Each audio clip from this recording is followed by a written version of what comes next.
Salut, c'est Trado. Voilà ma vidéo de mise à jour pour l'indice parisien. Alors l'indice parisien aujourd'hui n'a fait que quelque part consolider la chute d'hier. Il demeure que j'ai ajusté quelques petites bricoles pour que cela colle mieux à la réalité du graphe. L'oblique bleu que j'avais tracé un petit peu à la hache il y a quelques jours, eh bien je l'ai un petit peu peaufiné.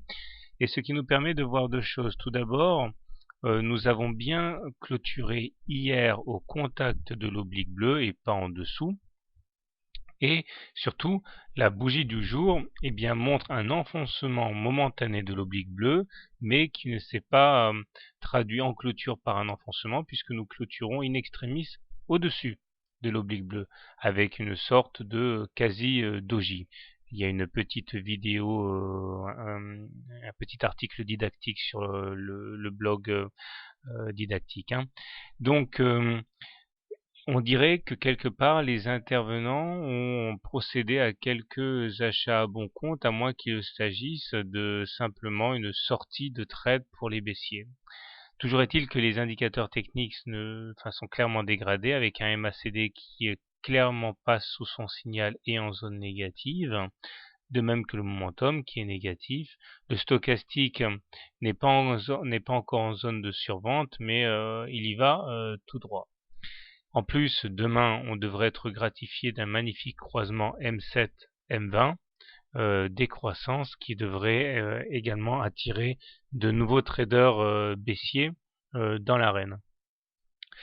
La fourchette d'Andrews noire tracée maintenant depuis de nombreux mois continue à faire des merveilles, et je vous rappelle que tant qu'on n'aura pas cassé à la hausse cette fourchette d'Andrews, eh bien aucun espoir haussier ne sera envisagé. Bien, alors comment trader le CAC demain? Si vous voulez acheter le CAC, eh bien je pense que de toute évidence ce qu'il faut faire c'est parier sur le fait que l'oblique bleu ici va jouer sa fonction. Donc il s'agit d'acheter au plus proche de l'oblique bleu, mettre un stop loss en cas de dépassement des plus bas du jour, à savoir les 3410 à peu près, ou en cas de clôture sous l'oblique bleu. Objectif en intraday, aller chercher la moyenne mobile à 7 séances, hein, qui devrait être vers les 3540 demain. Si par contre vous préférez vendre à découvert le CAC, c'est-à-dire le shorter, eh bien la solution la plus agressive est de shorter sur les niveaux actuels. Mais quand on est juste en face d'un support, c'est un petit peu suicidaire. Donc si vous n'êtes pas rentré déjà short auparavant, je pense que le plus sage est d'attendre le throwback sur la M7, c'est-à-dire le contact avec la M7 une fois qu'elle a été cassée, là.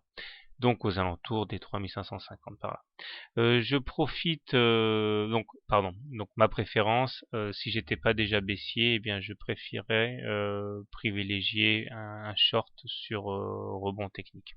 Donc je profite de la vidéo du jour pour vous rappeler une fois de plus que j'ai achevé le blog didactique. Donc pour mieux comprendre ce que je dis, il vaudrait peut-être mieux aller faire un tour sur ce blog pour mettre à jour vos connaissances si vous êtes des débutants.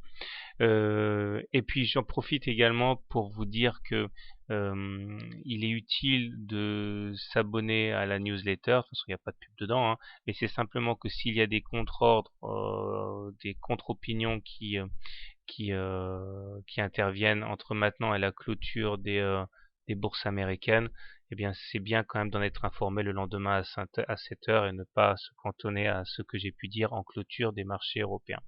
Voilà, bonne soirée, bon trade, et puisqu'on est dans les petits messages, merci à tous pour votre fidélité, vous êtes de plus en plus nombreux et ça me va droit au cœur. Au revoir, à demain.